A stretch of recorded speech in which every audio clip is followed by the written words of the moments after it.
All right, we are back now here at the KFYR Plus News Desk, and there has been a steep increase in calls to U.S. poison centers concerning children consuming energy drinks. Now, joining me to discuss this topic is Uma Collins, a registered dietitian, nutritionist. Welcome, Uma. Thank you so much for spending a little time with us today.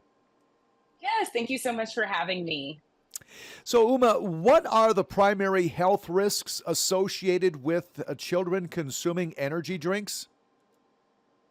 Primary health risks associated with children drinking energy drinks are heart palpitations, increase in anxiety, um, restlessness, not being able to sleep. The list goes on and on, but those are the primary concerns. So, how do they affect a child's developing body? These energy drinks, the high caffeine, the high sugar content, how does it affect the children?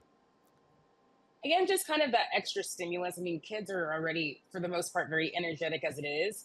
So you can imagine having that extra caffeine contributes to that, can definitely affect their ability to focus in school just because they end up being more jittery, restless, and then, of course, affecting their sleep. And then the sugar content is a whole nother challenge and issue just because they very well maybe getting those sources of sugar from other foods and beverages as well. So it just further contributes to the challenge of overconsumption of sugar.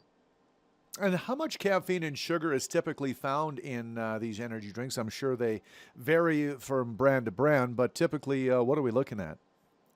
Oh, it really does vary. I mean, there's even some sugar-free options that have become even more popular these days just because of the whole idea of decreasing added sugar in food and beverages. But sometimes it can go up from anywhere from 20 grams on average or more, depending on the size of the can and the source. But what are your top concerns regarding these energy drinks?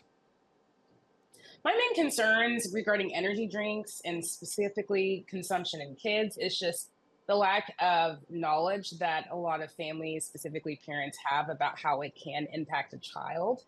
And the marketing is very appealing. And so when kids see a colorful can, they see all the different fun images, they may mistakenly grab it in the refrigerator, thinking that it's regular soda or just a fun drink. And so, really, just having more education and awareness that we can provide to families and parents is going to be really helpful for decreasing the amount of calls that we're seeing the poison control for this issue.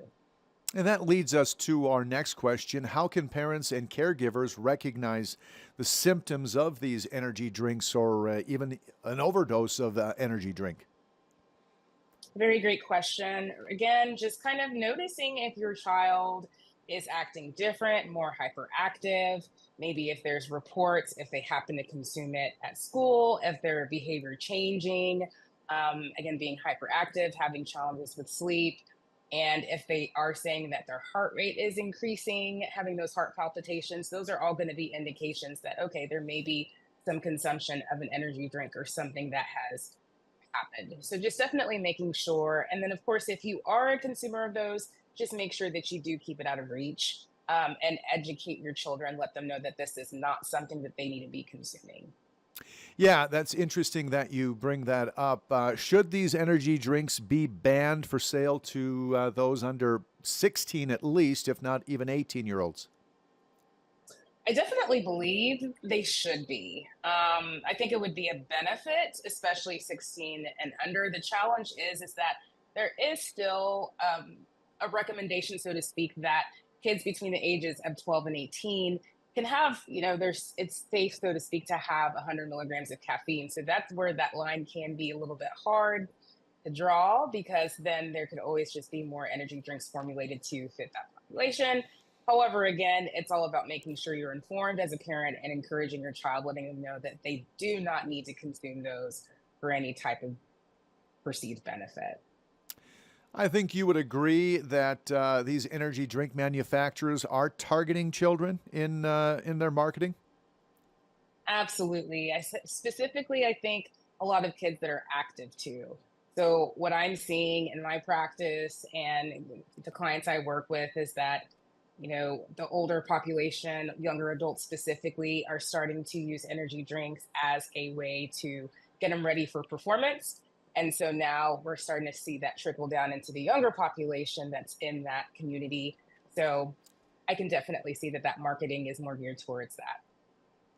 Are there alternative beverages that maybe the kids in sports or wherever it might be, or even snacks that provide energy or some type of sustained energy that they could use? That's a wonderful question. As a performance dietitian, I always say your energy truly comes from food. Food is fuel, and carbohydrates are going to be that option. Things that are specifically more fast digesting so that it's not causing any stomach issues. So that would be what I recommend. Things like fruit, um, maybe even some ready to eat cereal, and a good portion would suffice to be able to provide young athletes the ability to have a little bit more energy before they perform. Well, McCallens, the registered dietitian nutritionist, thank you for your valuable insight on this, and have yourself a great day. Thank you so much.